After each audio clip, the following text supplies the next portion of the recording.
자, 여러분 반갑습니다. 캠브리지 동아시아사 한국사 7번째 시간이 되겠습니다. 6번째 시간이 되겠습니다. 자, 우리 지난 시간에 고대의 경제에 대해서 배우고요. 그 다음에 고대의 신분제를 비롯한 사회 모습에 대해서 배우고 있던 중이었습니다. 그죠? 이번 시간에 고대의 사회에 대해서 마저 이어서 살펴보고요. 그리고 고대의 문화 앞부분 잠깐 배경 설명하는 데까지 함께 수업을 살펴보도록 하겠습니다. 자, 우리 지난 시간에 이런 얘기를 했어요. 평등했던 신석기 시대에서 청동기 시대로 넘어가게 되면서 계급이 발생을 하게 되었고, 연맹왕국이 성장하는 과정에서 정복한 부족과 정복당한 부족이 생기게 되면서 집단 내 위계서열이 만들어지게 되면서 그것이 신분제로 이어지게 되었다라고 했습니다. 그래서 연맹왕국 시기에는 족장과 부유한 호민과 그 아래 일반 평민이 하호 그리고 노비로 구성이 되었는데, 연맹왕국이 중앙집권화 과정에서 왕 아래 귀족과 평민 그리고 노비의 순으로 구성이 되었다라는 이런 이야기를 했었습니다. 그죠? 그 중에서 이제 과거 부족장들의 경우에는 그들의 특권을 어느 정도는 인정받았지만 왕 아래 신하가 되면서 귀족과 관인층이 되었다라는 이런 이야기 했었어요. 안 나눠줬니? 지난 시간에?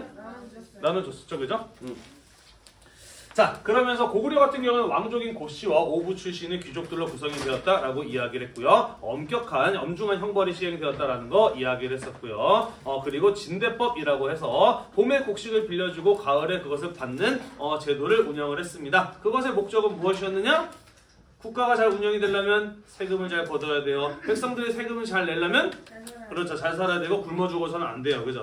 그래서 백성들을 보호하기 위한 제도로서 진대법이라고 하는 것을 시행을 하였다라는 이런 이야기 했었죠. 그죠? 자, 그리고 백제의 경우에는 왕족인 부여씨와 팔성의 귀족으로 구성이 되어 있었고, 엄중한 형벌을 시행하였다라는 이런 내용까지 우리가 지난 시간에 이야기를 했었습니다. 맞나요? 네. 네. 자, 계속 이어서 신라 살펴보도록 할게요. 자, 신라의 경우에는 연맹왕국 시기의 모습, 그러니까 초기 부족사회의 전통을 백제나 고구려에 비해서 비교적 오래 유지하였다라고 설명이 나와 있습니다. 자, 왜 그렇느냐? 선생님이 여러 차례 이야기를 했는데, 동아시아에서 가장 역사적으로 봤을 때 문명과 기술, 제도의 발전의 속도가 빠른 지역은 어디였다라고 이야기를 했어요? 중국이라고 이야기를 했어요. 그죠? 그래서 그 주변 국가가 얼마나 빠르게 성장하고 발전할 수 있느냐는 중국의 선진 문물을 얼마나 잘 받아들일 수 있었느냐에 달려 있었다라고 이야기를 했어요. 그죠? 자, 그런데 신라라고 하는 나라의 경우에는 어땠어요? 중국과 직접 교류할 수 있는 길이 그렇죠. 육지로나 바다로나 상당히 어려웠어요. 그죠? 그래서 고구려를 통해서 또는 백제를 통해서 중국의 선진 문물을 간접적으로 받아들이다 보니까 이 아무래도 고구려나 백제에 비해서 초기 부족사회 전통이 비교적 오랫동안 유지될 수밖에 없었다라고 볼 수가 있는 거예요. 자, 그렇다면 신라가 오랫동안 유지하였던 초기 부족사회의 전통에는 어떤 것들이 있는지 이야기를 보도록 합시다. 자, 예를 들자면 화백회의의 예를 들어볼 수가 있어요. 자, 우리 연맹왕국 시기에 이런 회의 있었다 그랬습니다. 부족장회의.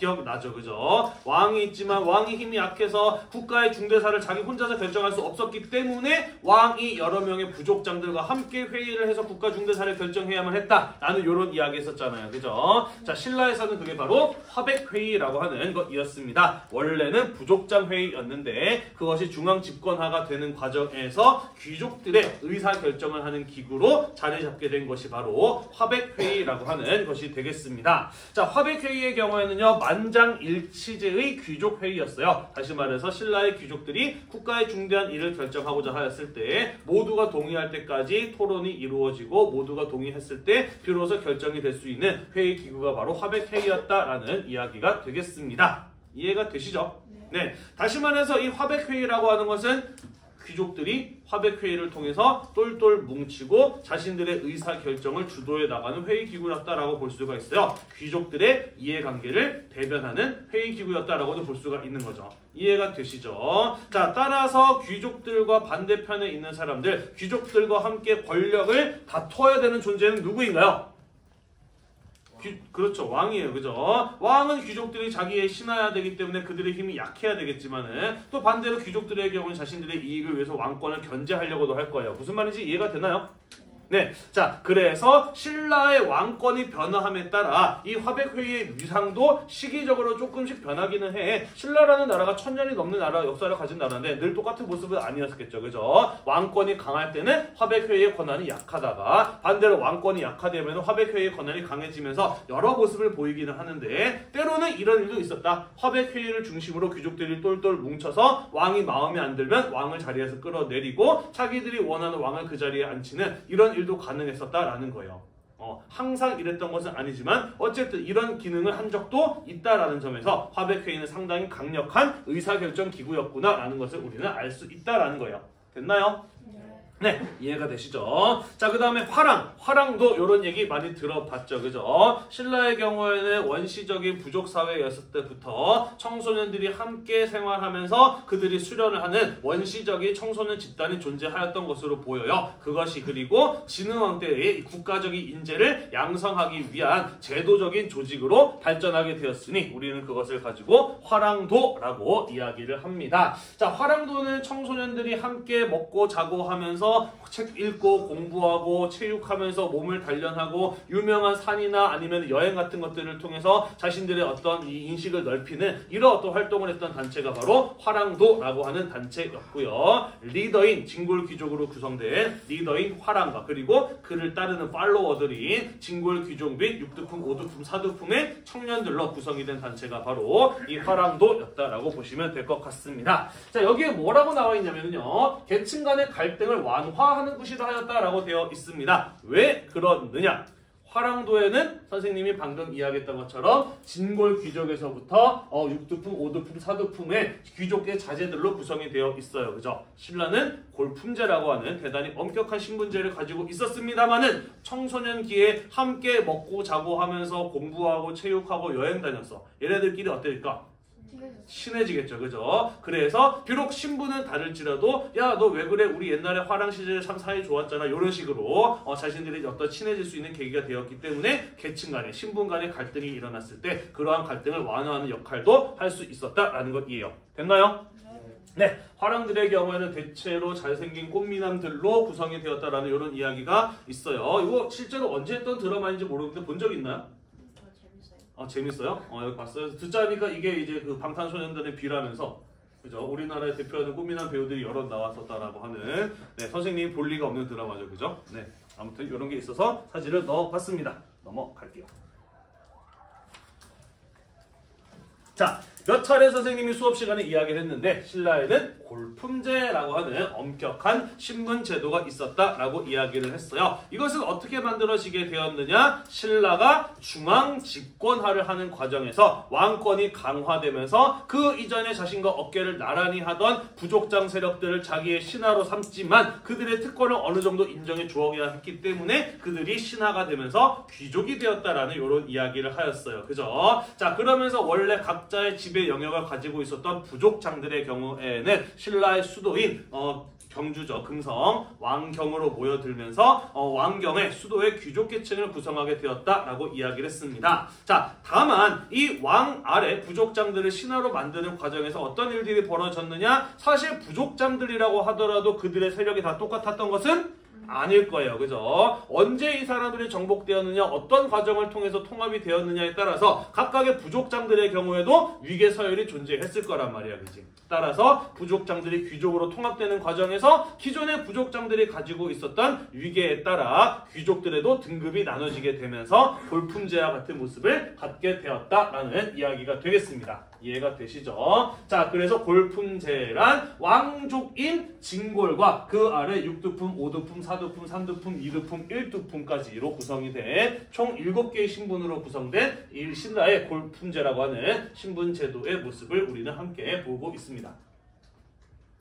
대단히 엄격했어요. 뭔가 잘못한 일이 있다면은 강등이 되는 경우는 있었지만은 또는 강등됐던 사람이 원래 자기 자리로 돌아오는 일은 있었습니다만은 결코 아래 신분이 그 위의 신분으로 신분이 상승하는 것은 불가능했던 신분제. 그게 바로 이 골품제였다라는 것이에요. 뿐만 아니라 이 내가 태어날 때 어떤 신분으로 태어났냐에 따라서 이 사회에서 내가 할 수 있는 일과 할 수 없는 일이 철저하게 구분되었다라는 거예요.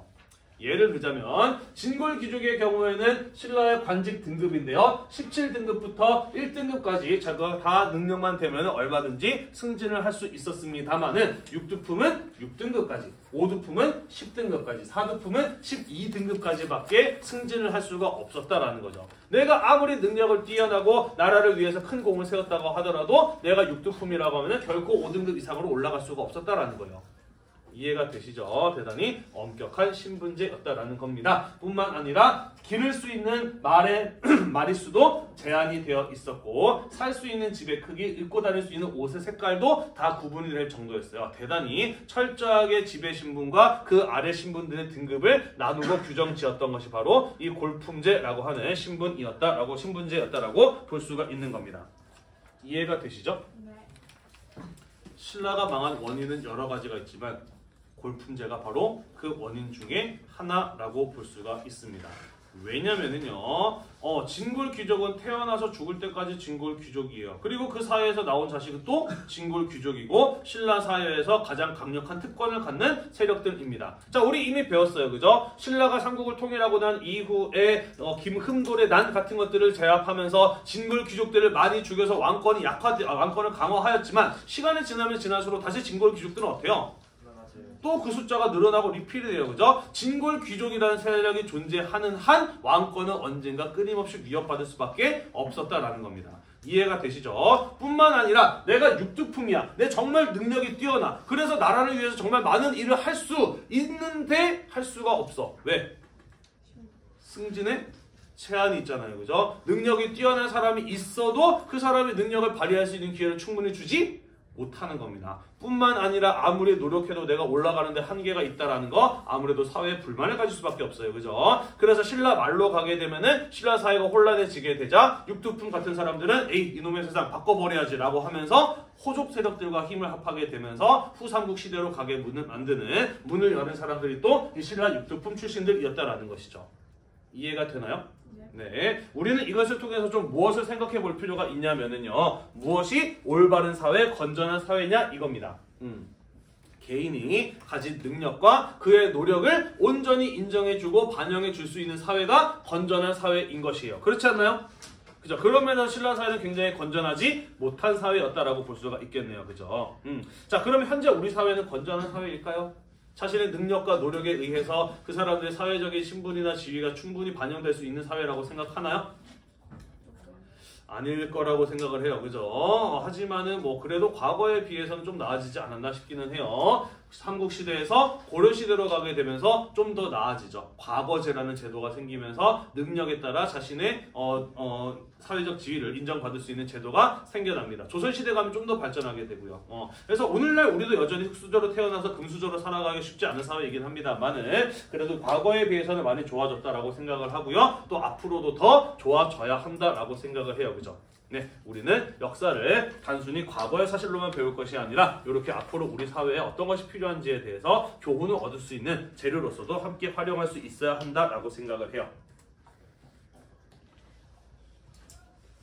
자, 그러다가 통일신라 시기에 가게 되면은 1두품에서부터 3두품까지는 사실 일반 평민에 비해서 그다지 아주 강력한 특권을 가지고 있지 못한 사람들이나 다를 바 없었어요. 그러다 보니까 이쯤 되면은 이 사람들은 귀족으로서 별 의미가 없어지게 됩니다. 그래서 평민이나 다를 바 없어지게 돼요. 그게 바로 두품의 구분이 희미해진다, 평민화되었다라는 말이 되겠고요. 발해의 경우에는 알다시피 고구려에 살았었던 옛 고구려의 유민들이 성립한 세운 나라였어요. 그죠? 자, 그래서 소수의 고구려인인 왕족인 대씨와 과거 고구려 시기의 왕족이었던 고씨들이 발해의 지배층, 귀족 계층을 구성하게 되고요. 대부분의 피지배층들의 경우에는 이 고구려 출신의 유민들과 함께 발해를 세우는데 동참했었던 말간인이라고 해서 만주 발판 지역에서 드넓게 살았었던 약간 유목민족 비슷한 사람들이 있었어요. 나중에 여진적으로 이어지는 민족인데요. 이런 사람들이 발해의 피지배층을 구성하였다라고 합니다.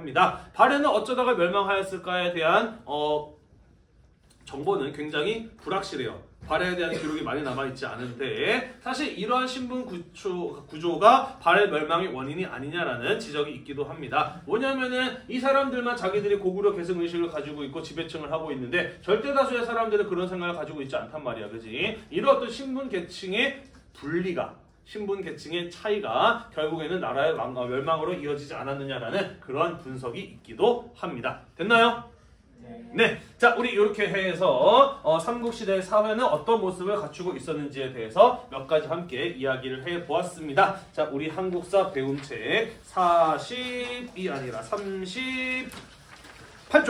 38쪽에 빈칸 6개 정도가 있는데 선생님이 프린트를 나눠주는 동안 잠시 그 빈칸을 채워보도록 합시다.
네, 프린트 다 받으셨나요? 빈칸도 좀 채워 넣으셨나요? 네. 우리 빈칸을 그러면은 같이 한번 살펴볼까요? 자, 봅시다. 삼국시대 때, 그러니까 연맹왕국 시기가 아니라 삼국시대 때 신분 계층 가운데 제일 위에 있는 사람들은 누구였나요? 귀족이었죠. 네, 귀족. 아니면 귀족 및 관인층, 뭐 이렇게 쓰셔도 관계가 없겠네요. 반대로 삼국시대 때 신분계층 가운데 제일 낮은 데 있는 사람, 사람이지만 물건처럼 돈 주고 사고 팔 수 있는 사람 누구였나요? 노비였죠. 그죠? 노비. 자, 고구려에서 고국천왕 때 농민의 몰락을 방지하고 재정을 확보하기 위해서 봄에 곡식을 빌려주고 가을에 받는 제도를 시행하였어요. 무슨 법이었나요? 진대법이라고 하는 거였죠. 그죠? 진대법. 자, 신라 사회는 다른 나라보다 부족 사회 전통이 비교적 오랫동안 이어졌는데 과거 부족장 회의에서 비롯된 귀족 회의가 오랫동안 존재하였어요. 그것은 바로 무엇이었나요? 화백회의라고 하는 것이었죠. 그죠? 만장일치제의 화백회의라고 하는 것이었습니다. 자, 발해 볼게요. 발해의 경우에는 고구려의 유민들이 지배층을 형성하고 피지배층은 어떤 사람들이었다? 말갈인 또는 말갈족이라고 빈칸 2개다 말갈인이라고 쓰시면 되겠네요. 말갈인, 말갈인.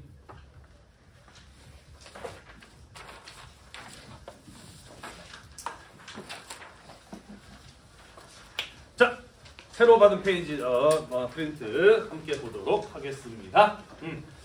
자, 이제 삼국시대 때에 대한 이야기 마지막이에요. 우리가 마지막으로 삼국의 문화에 대해서 이번 시간과 다음 시간에 걸쳐서 살펴보고요. 그리고 이제 고려시대로 넘어가 보도록 하겠습니다. 자, 문화의 내용이 조금 많아서 2시간에 걸쳐서 해야 될 것 같아요. 같이 한번 이야기를 해보도록 하겠습니다. 자, 선생님이 지난 시간에도 이야기를 하였어요. 삼국시대에 나오는 테마들 가운데 제일 중요한 거 선생님이 몇 번이고 반복해서 설명했던 거 무엇이었어요? 중앙 집권화라는 것이었어요. 그죠? 고위 삼국의 문화에서도 이 중앙 집권화가 굉장히 중요합니다. 어떤 일이 있었는지 같이 한번 이야기를 해보도록 할게요. 자, 봅시다. 국가라고 하는 것은 현재에도 인간 사회에서 가장 큰 사회 단위예요. 물론 요즘에 지구촌 글로벌 시대라고 해서 지구가 하나의 사회 단위다라는 말이 있긴 하지만 여전히 현실적으로는 국가가 가장 큰 사회 단위라고 볼 수가 있어요. 그죠? 네. 따라서 이 국가라고 하는 것은 영토도 엄청나게 넓고 거기 살고 있는 사람도 무지무지 많기 때문에 이 많은 사람들이 이 넓은 땅에서 질서를 유지하고 살기 위해서는 일정한 법이나 제도 같은 것들이 필요했다라는 것이에요.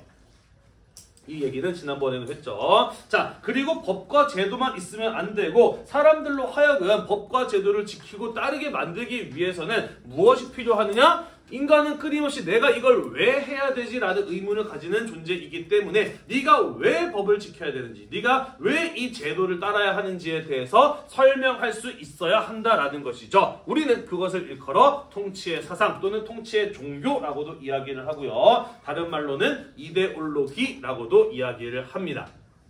현재 우리나라의 법과 제도를 뒷받침해주고 있는 이데올로기는 자유민주주의죠. 국민이 주인으로서 자신의 자유라는 권리를 누리기 위해서 우리는 우리나라의 법과 제도를 지키고 있는 것 아니겠습니까? 그죠? 그죠? 자, 그래서 삼국시대 때에도 만들어진 법과 제도를 잘 지키게 만들기 위해서는 왜 너네가, 왜 백성들이 이것을 지키고 따라야 하는지에 대해서 설명할 필요가 있었다라는 것입니다. 자, 그 이데올로기의 변화를 중앙 집권화 과정을 통해서 함께 살펴보도록 할게요. 봅시다.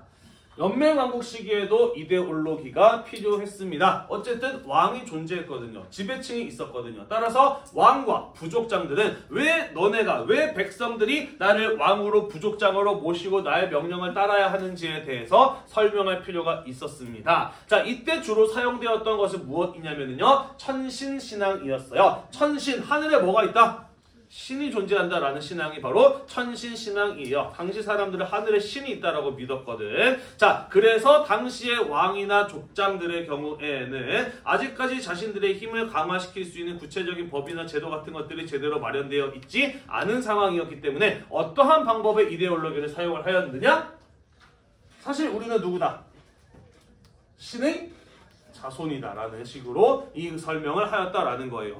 자, 고조선의 건국 설화 단군 신화 이야기해 볼까요? 처음에 어떻게 시작을 하냐면은 하늘의 신 환인의 아들 환웅이 하늘에서 마차를 타고 내려와 태백산에 머물러 이렇게 시작을 해요. 그죠? 나라를 세운 사람이 어디서 왔대요? 하늘에서 내려왔다라는 이런 이야기를 하고 있어요. 그죠? 부여의 경우에도요, 하늘에서 내려온 해모수라는 사람이 이렇게 시작을 하고 있고요. 뭐 신라, 고구려, 백제 할 것 없이 고구려도 주몽이 아래서 태어나잖아요. 그죠? 신라의 경우에도 뭐 아래서 태어난 박역거세 이렇게 나오잖아요. 그죠? 우리는 뭔가 달랐어. 신으로 하늘에서부터 연결된 사람이야 라는 것들을 통해서 자신들의 지배를 정당화하고자 하였다라는 것입니다. 이해가 되시죠?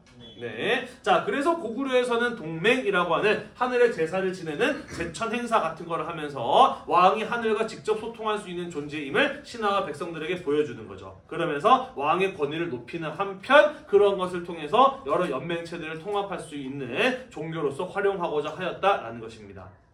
이해가 되나요?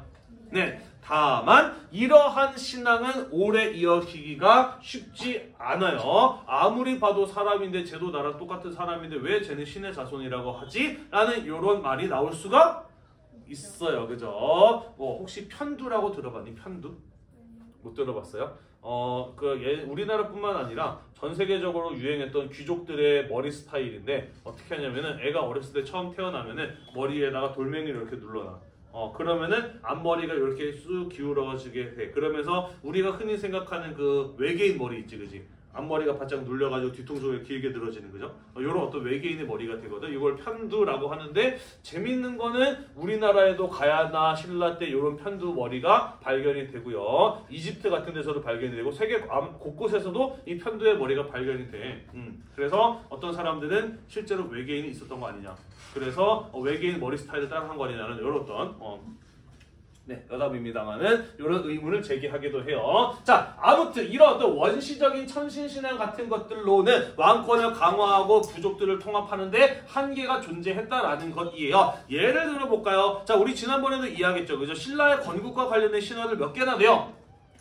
3개나 돼요. 그죠? 박씨, 석씨, 김씨의 신화가 존재했어요. 그죠? 왜 그랬어요? 이들도 저마다 부족장들이었기 때문에 또 신라는 얘네들이 번갈아 가면서 왕을 했기 때문에 저마다의 신앙과 저마다의 신화를 가지고 있었다라고 이야기를 했습니다. 그죠? 따라서 각각의 부족들마다 저마다의 다른 신앙을 가지고 있었기 때문에 하나의 신앙으로 전부 다 이들을 통합하는 데에는 한계가 있었다라는 것이에요. 이해가 되나요?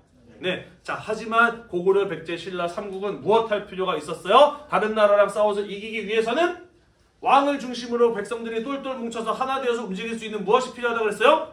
중앙 집권화가 필요하다라고 이야기를 했어요. 그죠? 천신신앙 같은 것은 중앙 집권화를 이루는 데에는 큰 도움이 되지 않는 신앙이었던 것이죠.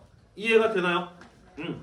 자, 그래서 중앙 집권화를 이루어내려면 천신신앙 같은 원시적인 신앙보다 좀 더 수준 높은 고등한 높은 등급의 종교가 필요하였다라는 것입니다. 이 종교가 올바른 종교다. 너희가 지금까지 믿어왔던 원시적인 종교는 잘못된 종교야. 모두 이거를 믿어. 라고 했을 때 자기들이 기존에 믿던 것과 비슷한 수준의 종교를 들이대면 사람들이 신앙을 바꿀까 안 바꿀까? 안 바꾸겠지, 그지? 원래 신앙이라고 하는 거 바꾸기 굉장히 힘들단 말이야, 그지? 기존의 사람들이 믿고 있었던 것보다 훨씬 더 설득력 있고 수준 높은 종교를 들이대야 자기 부족들마저 가지고 있었던 원시적인 신앙을 버리고 새로운 종교를 믿을 거 아니야. 그래야 하나의 종교를 통해서 국가의 통합이 이루어질 수 있을 거 아니에요, 그죠? 이해가 되죠? 자, 그래서 중국으로부터 수입한 고등 종교가 무엇이었던 거예요? 불교였던 것이에요, 그죠? 불교라고 하는 수준 높은 종교를 통해서 국가의 통합을 이루어 보고자 하였다라는 것입니다. 처음에 올해 1학년 학생들하고 수업을 할 때 작년에는 애들이 수업 시간에 엎드려 쳐 자는 놈들이 엄청 많은데 그래도 애들이 꽤 수업을 열심히 듣는구나, 이해를 잘 하는구나 라고 생각을 해서 지금 2학년보다 1학년들이 조금 성적이 잘 나오겠네 라고 생각을 했는데 네, 서서히 하나둘씩 이렇게 본성을 드러내는 분들이 나오고 있네요. 그렇죠. 우리 학교 오는 사람들 수준이 거기서 거기지, 그지? 선생님이 좀 더 잘해야 되는데, 그죠?